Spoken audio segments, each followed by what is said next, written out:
Hi everyone, RD I am. This is another weekly gaming traffic, which means it's time to show and tell you about best games, in my opinion, released between 3rd and 9th of April 2017. This week we have 4 action games, 2 casual games, no free-to-play, no bombs, no idiot games even, but 1 promising dessert. The power word for this episode is trucks. Trucks. Pack it up, pack it in, let me begin. And action. Is there something we haven't been racing in games yet? Trains, planes, bikes, sports cars? Well, now it's time for trucks. Again, perhaps. Things in BattleTrucks are not so simple as 3 to 1 go, be the first on the finish line. Bonuses, power-ups and weapons are sprinkled all around the trucks for our trucks to pick up and destroy each other on the way. So the question is it really about who gets first to the finish line or who gets to the finish line at all? Yep, second one is a good guess. Duh. BattleTrucks is a classic, I would say, arcade racing game, and I'm glad it's not spacecrafts, but trucks.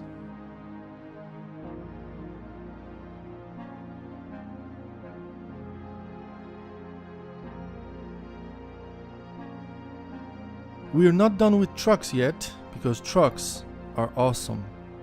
If you're a crazy fan of trucks, but arcade style, power-ups, boosts and fireworks are not really your thing, you still like it dirty, but more real. I have no idea where I'm going with this. The point is, ZiL Truck RallyCross leans toward simulation, realism, feeling the power under the hood of licensed ZiL Truck.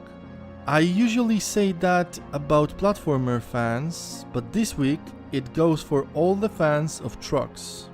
You are spoiled this week. Lucky you.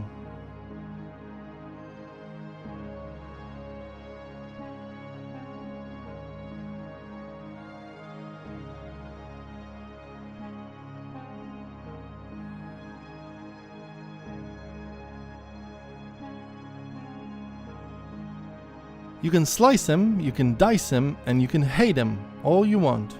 But zombies keep on coming back. Why rolling eyes out though? Zombies are great material to shoot out. They are squishy, they are dismantling in effective ways, they splat all around and you cannot feel bad about killing them.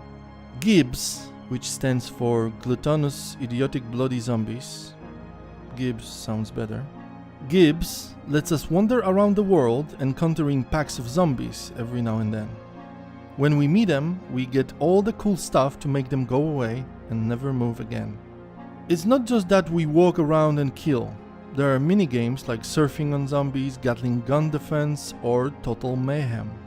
We don't have to play alone, up to 4 players in local or online mode.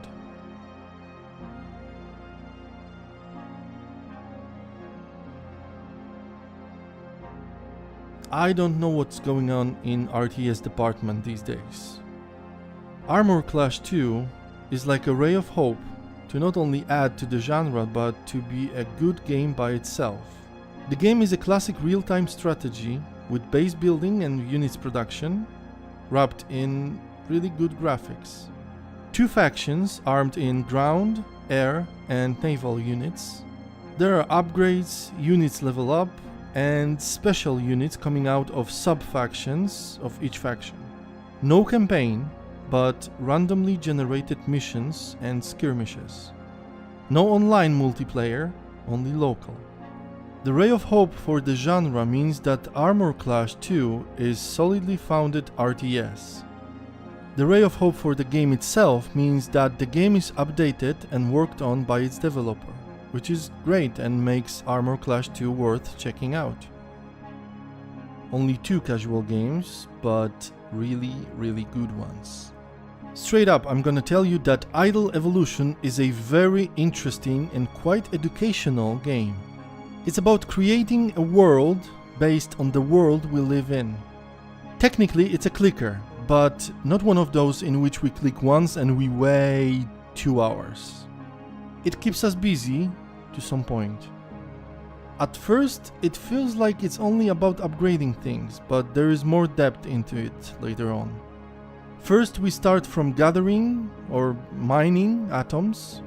Then we move to DNA creation, or I should say manipulation. And we go through all the eras of the evolution, like I said, based on the world we live in. Keep in mind that the idle side of the game is minimal.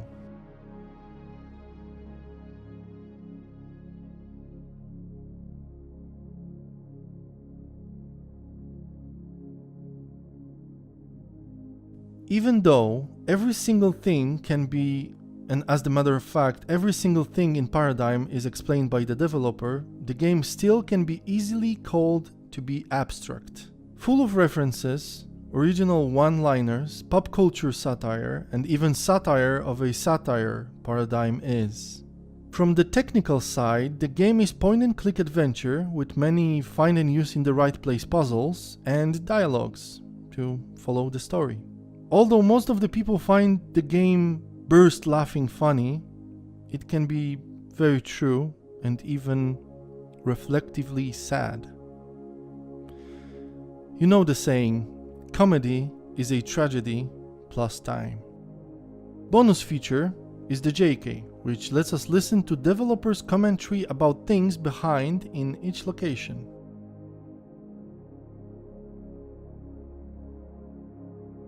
Promising dessert, I promised. Fractured State is my pick of the week. The game is in very early access, but I already can tell that it has very solid foundation to be great and intense RTS, if developed well from this point.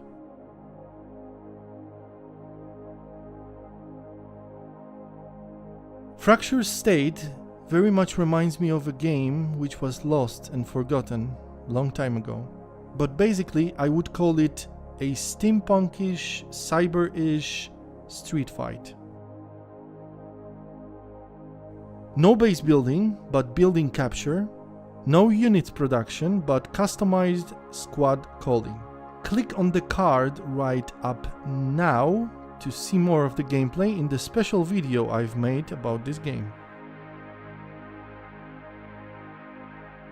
And that's it for this week. Thank you for watching.